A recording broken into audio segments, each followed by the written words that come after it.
I sit here at 7 at night racking my brain. I didn't have the foresight to reserve some Australian words to spew out at the start of this video. Oh my good days, all my crikeys, everything gone like Australian tears in the rain. But you know what? We don't need more stereotypes here because this episode is just as jam-packed full of Aussie Pokemon. This episode is kind of the sequel to the previous ones. Weirdly enough, I picked a whole bunch of Pokemon with counterparts for part 1 that I didn't actually do their other halves, so if you haven't seen part 1, you can go watch it now or after, but the spoilers, I guess, to the designs in the previous video if you watch this one now. And if you like the designs in the video, make sure to share this video around and like the video as well as sub to me, especially if you like curious hunks of meat. And no, I'm not talking about me, of course, I'm talking about Applin. Wait, what? So for context, we originally gave a new type of pie to Appleton. The classic meat pie was sort of a strange choice to go from apples to meat, so I thought I'd give Applin a bit of something.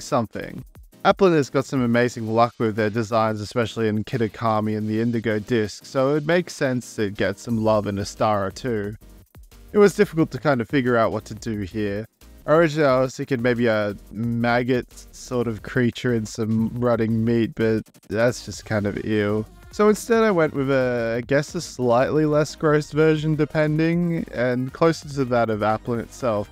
In that the Applin sort of creates a mush of various dropped Pokemon parts like how they do in Scarlet and Violet, and just sort of lives inside of it, and due to its high temperature from being in a star, it cooks the meat slowly and integrates with it to create some delicacies. Now I know it kind of does look like a poop, but I think that's almost ridiculously charming in a way.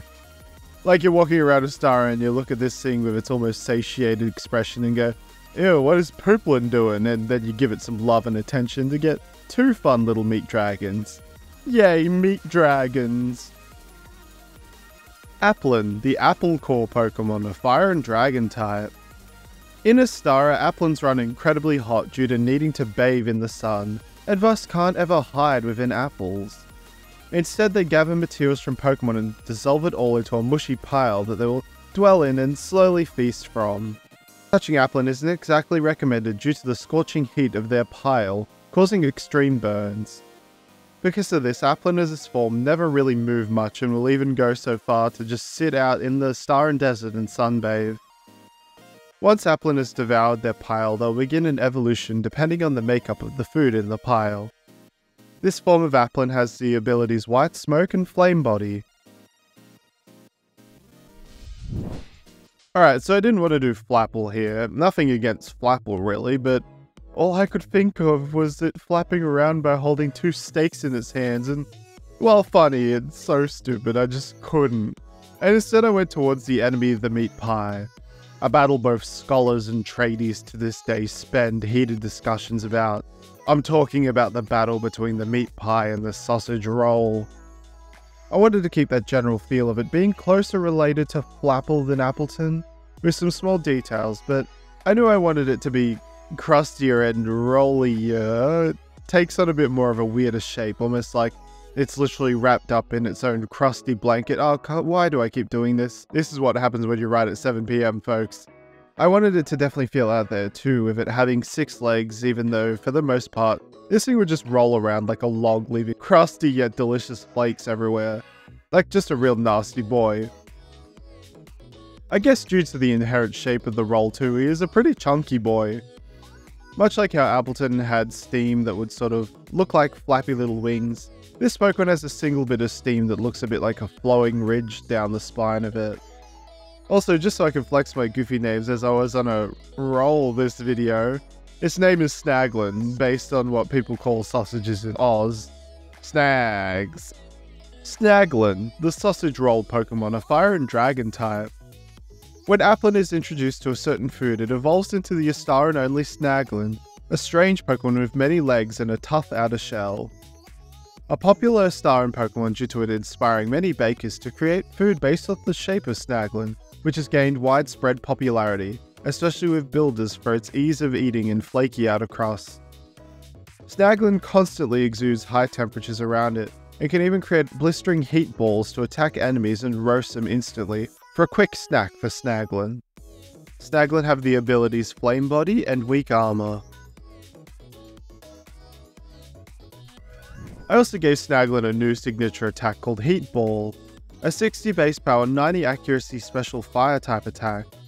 The user launches an orb of hazy heat so powerful it scorches the enemy. This attack causes the enemy Pokemon to get exhausted, causing their attack or special attack to drop if they attack or use a move during the turn after Snaglin hits with this move. Next, let's fill out some of those not quite ultra beasts adapted to Astara and become so normal. Before we had Kartana and Buzzwimp, so let's give them their opposites or version exclusives I get. So let's get Pheromosa and twist it all on her head. So with Buzzwole, we turned him into more of a special attacker, Whimperfied him into more of some kind of weird dark magician character using their dark energies to drain their enemies instead. So for Pheromosa, who's all about being tall and sleek and beauty model and able to kicky, we would do the same, kind of remove that feeling of beauty and make it feel a bit more Auntie Ethel. And just all around more gross looking, a bit like how a cockroach should look. Instead of sleek long hair, it now has almost hard hide of hair that it shelters itself in, the kind of idea where if you look at it, it would either be enraged or hide under its head and scream, "Don't look at me." It has kind of a hunched over grandma look to it, even its antennae are crooked and bent. I guess this isn't the most hideous creature ever when Pokemon like Muck exists, but maybe it just exudes an aura of hatred and malice that makes it look uglier than it should. I imagine this would be version exclusive to Buzzwimp, as that's similar to how the original two were. I also think that Pheromosa would share Buzzwimp's signature move. Sure, it doesn't give the suck, but it's magically inclined in a way, and without Buzzwimp's signature ability, I feel like it just doesn't do as much. Pheromosa, the Roach Hag Pokemon, are Bug and Dark type. Stalking the Forest of Astara is Pheromosa, which upon studying its DNA was found to be a Pheromosa that is adapted to life in our world. Sadly, this has not gone well for Pheromosa. It has lost all of its speed, but has grown incredibly hardy, with their wing membranes becoming essentially a giant shield which Pheromosa can hide underneath when spooked. Tales passed around in Astara and communities once said that there were witches found in the deep forests that could not be stopped by any Pokemon. This was easily hand-waved away as a Pheromosa with a bit of a temper. Pheromosa has a new ability called Gruesome Presence, where while on the field there's a small chance to attract attacks towards this Pokemon instead of their allies, taking only 80% of the damage. This can still activate in single battles. I guess Kartana and Celesteela are counterparts? I don't know. But for Astara they are. Kartana became a paper plane, which was just more of a thing for stupid goofs, but for Celesteela I wanted to play up the idea of the bamboo part of its design. With Astara just being kind of an average world, its need for being so massive and heavy and even flying away was taken out. Instead they become smaller and more able to camouflage. Oh, and samurai. I wanted it to look super chill instead of the extremely alien face Celesteela normally gives, like, ooh kind of face. It would be more likely to pull a Sudowoodo standing still and try to play its bamboo nature off, and if caught hopping away on its one leg stump thingy. I like the idea of the jet boosters becoming these almost Kartana looking things, but one is just ever so slightly bigger and hollow enough for it to be a sheave capable of utilizing the quick draw ability. Pure grass type for this one. I considered fighting, but I like the idea of some pure grass typings in here. Celesteela, the launch Pokemon, are grass type. Adapted to life within Astara, Celesteela lost its massive weight and build for a smaller, more physically combat-oriented build. Their entire physical form is made to help blend in for quick ambush attacks. The two bamboo blades it wields differ slightly, but both are suited for combat. The hollow, lumpy blade can be used to sheathe the other sharper blade to prevent accidental cuts to itself or allies. When Celesteela sleeps, it stands so still that Pokemon will flock to it as if regular piece of bamboo. Some Pokemon like Komala or Pangoro will even try to eat them. This never ends well for any Pokemon attempting this. This form of Celesteela has the ability Quick Draw. Now originally my idea for Dustox was based off Clara's bow, but we can't have Dustox without Beautifly, and while it could have just been a regular form, I decided to Astara it up. This form is based off the Ulysses butterfly, the fact that it just looks like it's glowing resplendently. This beautiful I wanted to look a bit like it's just magically and glowing and all-powerful and a bit spaced out, but the normal form also kind of just looks spaced out. So I lost in that regard, so instead I went for something a little creepier. Even its proboscis is made of psychic energy to give the good suck and just be all around menacing. If you did find this form, it would be at night under the moon, just being so bright and glowy and beautiful and weird.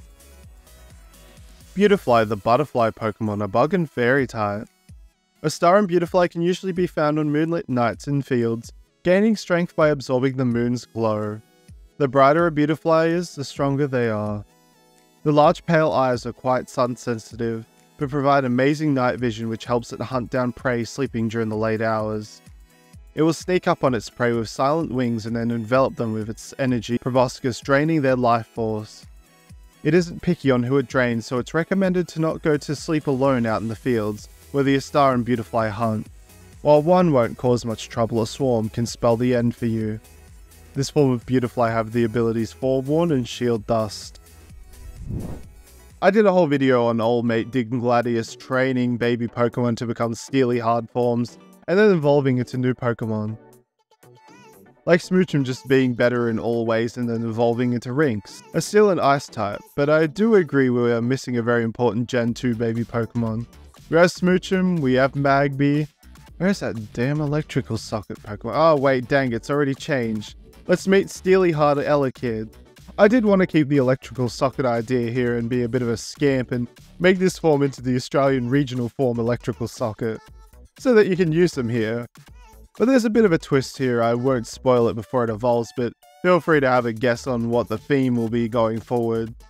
This Elekid is a bit less of a put together mon and more skittish and shocked and looks a bit like it's wearing armor or a suit, especially with the little yellow face sticking out there. But I assure you it's all part of Elekid's skin, and once it evolves all will become clear to you. Elekid, the electric Pokemon, a steel type. The Astaran Desert where these Elekid live, along with the training from Dingladius, led to this unique form occurring. No longer in tune with its electric powers, it now is hardier and capable of roughing the sandstorms that pelt the deserts. Small holes on the back of Elekid's body are capable of shooting a weak jet of flame from them, which helps in both swift attacks and swift escapes, propelling them in whichever direction they face. They can't always control when this happens, however, sometimes leading to Elekid jetting into rocks and other solid objects. Elekid's abilities in this form are Light Metal and Rivalry. Where do you even go from here? Well, let me give you the best name for its evolution here. Ejectabuzz. Yeah, so it's an astronaut-based evolution, both because it injects into space, but also Buzz Aldrin and Buzz Lightyear. I mean, they ain't Australian, but it just works. I continue with the idea of a sort of rounder and mechanical version of this line, but now Ejectabuzz is always in flight thanks to their new fire type, constantly using jet boosters. The whole body now looks like a funny spacesuit with a funny little man inside of it. I'd expect Ejectabuzz to not really show up too much naturally in a star, except maybe in the highest reaches of the icy mountains and a certain place we'll talk about later on in the series. I just really like the color combo here, and honestly, kinda looks huggable.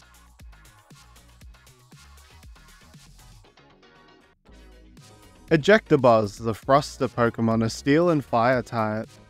With access to full control over their jet thrusters, Ejectabuzz rarely walk anymore, only to sleep and eat to refuel their energy.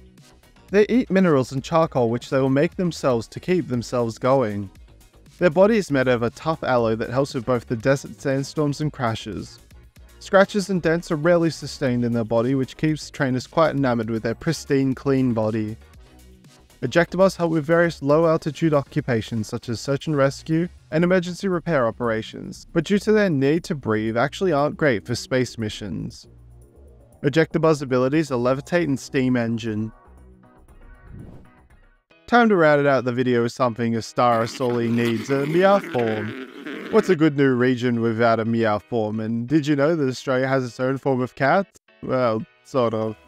It's actually a few different creatures in Australia that can be called native cats, but I'm choosing the spotted tail quoll for this one. And with a fun little connection that cats are the results of creating bushfires sometimes in Australia. Not really fun, apologies, but it helps a lot adding more fire types to Astara.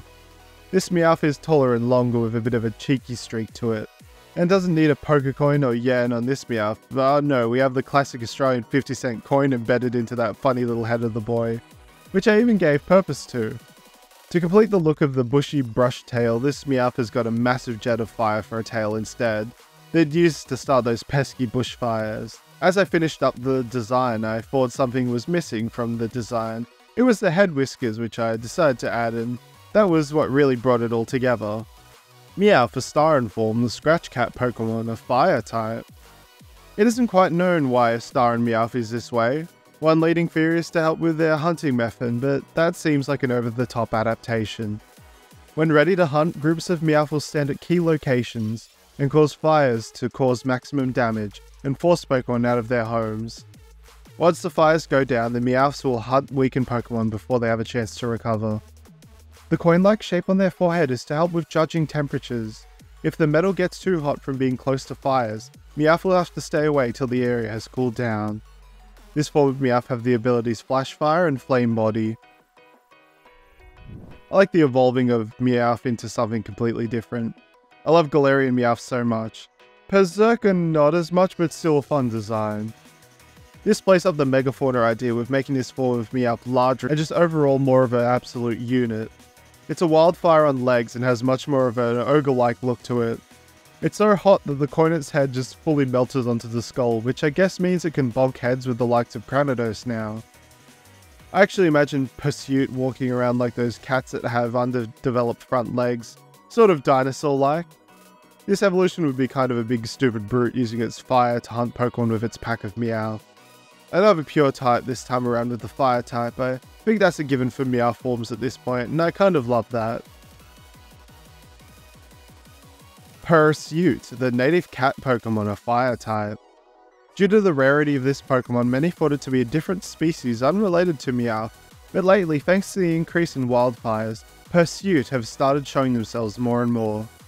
The coin-like object that once stood on their head is completely melted. Pursuit are able to completely survive the harshest temperatures now as their bodies burst into massive flames stronger than any wildfire. Usually with the various Meowth in a gang, Pursuit will be the first to pick their prey and will coordinate the assault on their enemies. Pursuit have the abilities Flash Fire and Flame Body. And that's all the Starin forms we have for the video.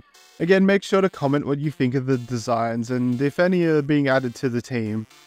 I think for the Starin form videos this will be the last unless I have multiple sudden bursts of stereotypical Australian energy. So g'day and crikey to you my fellow Starin explorers, and thanks again for watching the video. See you next time!